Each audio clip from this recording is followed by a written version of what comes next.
Welcome back, Interior Alaska. Mike Fussell here to get you caught up on your weekend sports. We start with some Iron Dog action tonight. A winner has been crowned for this year's longest, toughest snow machine race. Team 20, Scott Feo and Eric Quam, took first place in the Iron Dog race, coming into Fairbanks a little after noon. They crossed the line after leading most of the second half out of Nome.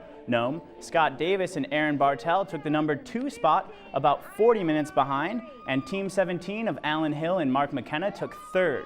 Weather conditions proved to challenge racers this year, forcing them to ride over snowless terrain and skip their machines over pools of water.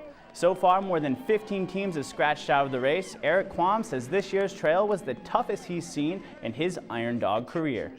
It was just never ending bone jarring, and if you weren't careful with running your skis through them, you take out front ends, and I think there was 1 or 2 riders that did that this year, and so we just slowed down and kind of tried to get our, keep our iron together going through there. Well, you just saw a lot of new and advanced snow machines in the Iron Dog, but take a look at these. This is the Tired Iron Vintage Snow Machine Race. It's part of the festivities you saw earlier in the newscast, but this event that honors the good old days of racing, it happens on Sunday. This is some footage of years past, but you can expect to see the same competitive spirit on display at the event tomorrow morning. Alaska hockey traveled to the Deep South for the start of a 2-game series against the University of Alabama Huntsville last night. The Nanooks got off to a hot start, outshooting the Alabama Chargers 13-4 in the first period. Despite lopsided attempts, a shot slipped past UAF goalie Sean Cahill, putting Huntsville up at the end of 20 minutes. In the second, both the Nooks and Chargers successfully sent shots to goal, with the score 2-1 going into the final period. From then on, it was all Alaska. UAF scored 3 goals in the third period. Tyler Morley cashed in on a tying point. Marcus Basara, he found the back of the net for his second score of the night, and Colton Sparrow tallied a goal to seal the come-from-behind win. The Ice Dogs opened a home series against the tough Johnstown Tomahawks last night at the Big Dipper. It started off with Ice Dogs Jacob Stridesberg and Ryan Nagrowski, seizing scoring opportunities in the first period. That would put Fairbanks up 2-1. Then, early in the second, Jesper Orval extended the lead on a power play. Both teams each traded goals later in the period. But this was no time to leave to get a leg up on the parking lot traffic. That's because Johnstown went on a 3-point run, tying the game at 4. Hans Gorowski, he would send one sailing past the Tomahawk goalie to break the tie in the third, and an empty net shot would help the Dogs close out the 6-4 victory. Head coach Trevor Stewart says despite winning, the Ice Dogs need to take care of some issues to prepare for the postseason.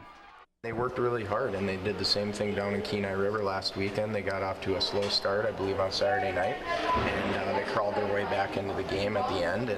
And it's just unfortunate because it's just so touch and go with us sometimes. That's just kind of who we are as a team, and we've really got to do a good job of correcting it in a hurry, obviously, before playoff time. In the Aurora Conference, Eielson played at home against Galena. The girls would get a huge win, 42-41 over the Hawks. Lexi Smith, she led the Ravens with 17 points, scoring 9 points in the fourth quarter and going 5 for 6 from the free throw line in the fourth. Romay Harris, she had a game high of 20 points for Galena, but the game came down to the last 2 minutes. An impressive defensive hustle by the Ravens and 2 clutch free throws by Lexi Smith with 20 seconds left put Eielson on top by 1. Smith says she expected tough competition from the Lady Hawks until the final whistle. It was pretty stressful.